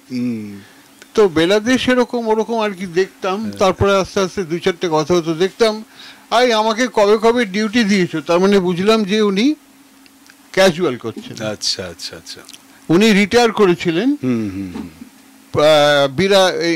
82-তে রিটায়ার করেছিলেন। তো আমি তো 80-তে ঢুকেছি, তখনও ওনাকে দেখেছি আমি, উনি তখন চাকরি করছেন। হ্যাঁ হ্যাঁ হ্যাঁ, কিন্তু বেলাদের আগে আমি এর আগে মিহিরদার কাছে শুনেছি, মিহির বন্দ্যোপাধ্যায়ের কাছে আমি শুনেছি, যেটা আমি না একটা রেডিওওয়ালা নামে একটা বই আমি মানে একটা উপন্যাস আমি লিখেছি আর কি। তার মধ্যে অনেক কিছু তখন তথ্য সংগ্রহ করতাম। ঠিক তখন বেলাদের যে বাড়িতে থাকতেন সেই বাড়িতেও আমি গিয়েছি আর কি, যেই অঞ্চলে যে চিত্রা সংসদ বলে তৈরি হয়েছিল, সেখান থেকে আকাশবাণীর প্রচুর লোকজন ওখানে গেছেন। যেমন বাণী কুমার ওই অঞ্চলে থাকতেন। এই বীরেন ভদ্র কিন্তু বেলা থেকে পাকড়েছিলেন, এর আগে কিন্তু সব পুরুষরাই করতেন।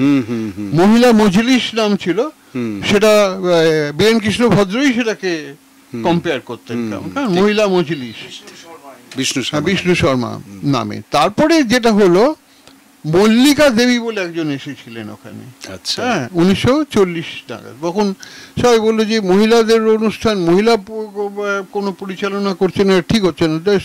সেরকম শিক্ষিত মার্জিত মহিলা খুঁজে পাওয়া খুব মুশকিল ছিল।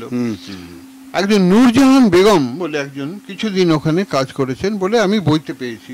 আচ্ছা আচ্ছা, নূরজাহান বেগমের কোনো ছবি আমি পাইনি।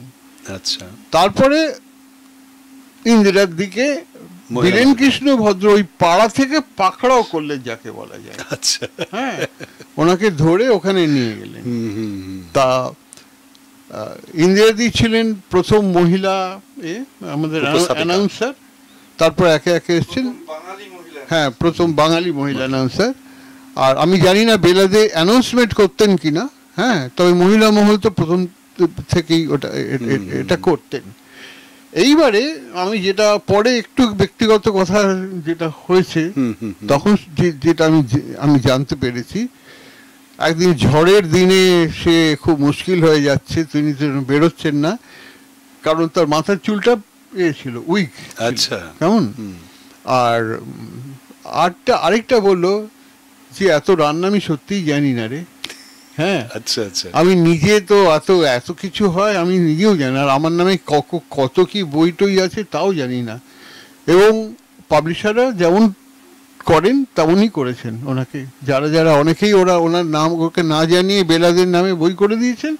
হ্যাঁ, এবং এবং যারা জানিয়েও করেছেন তারা এডিশনের পর এডিশন করে গেছেন, তার কারণ তখন প্রচন্ড বিক্রি ছিল, সেই টাকা ওনাকে দেওয়া হয়। এমনকি এখনো বিক্রি হয়, সেটা এখনো বিক্রি হয়। আমার নিজের কাছে রয়েছে 2টো না 3টে এখনো বেলাদে এখনো ভুলে যায়নি বাঙালি জীবনে ওতপ্রোতভাবে বেলাদে মিশেছিল প্রায় 4টে দশক। একদম, হয়তো এখনো কিছু এখন অন্তত রান্নার দিক থেকে তো বটেই। হ্যাঁ, আর হ্যাঁ, রান্নার দিক থেকে তো বটেই, আর আমাদের ছোটবেলার স্মৃতির সঙ্গে জড়িয়ে আছেন উনি। একদম তাই, সত্যি তাই। অনেক ধন্যবাদ স্বপ্নবেদা, আপনার এই অভিজ্ঞতা, আপনার এই স্মৃতিগুলো ভাগ করে নেওয়ার জন্য। এটা সত্যি একটা এমন একজন মানুষকে ছুঁয়ে দেখা, মানে কাছ থেকে দেখা, যাকে আমরা আমাদের মনের মণিকোঠায় রেখে দিই, যার হয়তো বাইরের প্রকাশ নেই, হয়তো তাকে নিয়ে ধুন্ধুমার কাণ্ডকারখানা নেই, কিন্তু তিনি আমাদের গোপন হৃদয়ে গোপনভাবে রয়েছেন, কিন্তু আন্তরিক হয়ে রয়েছেন। অনেক ধন্যবাদ। অনিলাবদার নতুন সিনেমা আসছে বেলা। অনিলাভ চট্টোপাধ্যায়, সবাই জানেন অনিলাবদাকে। একসময় আমরা স্পোর্টসের অনুষ্ঠানগুলো দেখতাম, 10 মিনিটের খেল বোধহয়, তখন থেকে অনিলাবদার অনুষ্ঠান আমরা দেখি। তো সিনেমায় যখন আসছেন, আর হ্যাংলা হেসেল বলে একটা রান্নার ম্যাগাজিন চালায় অনিলাবদা, তো কোথাও খেলা কিংবা রান্না এই দুটো অনিলাবদার মাস্ট, এটা কিছু আসবেই। তো আসলো এমন একটা জায়গায় যেখানে আমরাও মিলে গেলাম। আমরা যারা আকাশবাণীর সঙ্গে বহুদিন যুক্ত, আমি আকাশবাণীর সঙ্গে সঙ্গে আরও অনেকগুলো কাজ করি, তার মধ্যে একটা আমার ছোট্ট একটা পাবলিকেশন হাউস আছে, ঘরে বাইরে পাবলিকেশন, আমাদের একটা ছোট্ট বই ঘর আছে। তো আমরা ঠিক করলাম যদি এমন কোথাও একটা মিশে যায় যেখানে অনিলাবদার সিনেমাটা নিয়ে আকাশবাণীর মানুষজন যারা, তারা কিছু বলছেন, যারা আসলে আকাশবাণীর মানুষজন। আপনারা যেটা সিনেমায় দেখবেন তারা অভিনয় করবেন, কিন্তু এখানে যাদের দেখবেন তারা কিন্তু আকাশবাণীর মানুষজন, তারাই ছিলেন বেলাদির সঙ্গে, তারাই কিন্তু বেলাদির সারা জীবনের, তার জীবনের কর্মকাণ্ডের সঙ্গে জড়িয়েছিলেন। এই ছিল আমাদের আলোচনার বিষয়বস্তু, এবং আপনারা দেখলেন, আপনারা দেখেছেন যে কীরকম আলোচনা জমে উঠেছিল। ভালো থাকবেন, সিনেমার সঙ্গে থাকবেন। 29শে আগস্ট সিনেমাটা রিলিজ করছে, হলে গিয়ে সিনেমা দেখবেন। টলিপাড়ার লেটেস্ট নিউজ আর এক্সক্লুসিভ ভিডিওর সঙ্গে আপডেট থাকতে এখনই সাবস্ক্রাইব করুন আমাদের ইউটিউব চ্যানেল। বেল আইকনে ক্লিক করতে ভুলবেন না যেন।